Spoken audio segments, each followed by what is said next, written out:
अदलिया पर हमला, शहबाज शरीफ को जुल्फिकार भुट्टो का कत्ल याद आने लगा। कौमी असम्बली में खिताब के दौरान कहा कि आज एक बार फिर 4 अप्रैल को अदल और इंसाफ का कत्ल हुआ।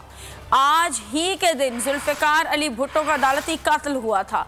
वज़ीर आज़म ने कहा कि भुट्टो शहीद के अदालती कत्ल का रेफरेंस 12 साल से पड़ा है, इस पर अमल होना चाहिए। फुल कोर्ट बैठे और फैसला करे। जुल्फिकार अली भुट्टो जो कि 1973 के आइन के बानियों में शामिल हुए। आज 4 अप्रैल है और आज 4 अप्रैल को इलेक्शन के हवाले से जो पिछले 72 घंटे में जो कार्रवाइयाँ हुई, आज फिर एक मरतबा 4 तारीख को जहाँ स्पीकर अदल और इंसाफ का कत्ल हुआ। वो जो रेफरेंस 12 साल से पड़ा है, वो उसके ऊपर फुल कोर्ट बैठ के ये फैसला करे। तो नजर आ रहा है सामने लिखा हुआ है जुल्म मिटने के लिए 2 चीजों से मिटेगा भाई।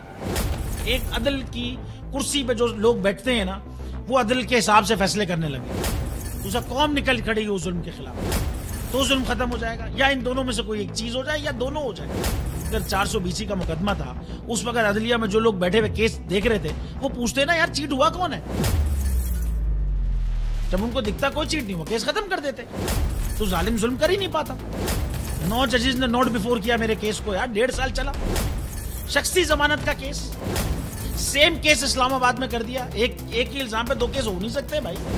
मतलब 60 दिन का वक्त होता है। 102 दिन के बाद मैं जीत गया, केस बरी हो गया। 102 दिन के बाद अपील फाइल की, एक्सेप्ट कर ली। नहीं करते ना एक्सेप्ट, खत्म हो जाता ना जुल्म यार। भरी अदालत में मुझे बरी कर दिया, फिर पता नहीं क्या हुआ 2.5 घंटे बाद का नोट बिफोर।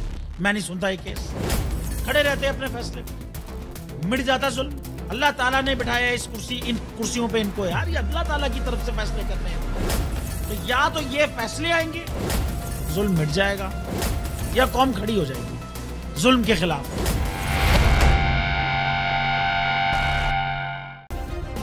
सब्सक्राइब करें और बेल दबाएं ताकि कोई खबर रह न जाए।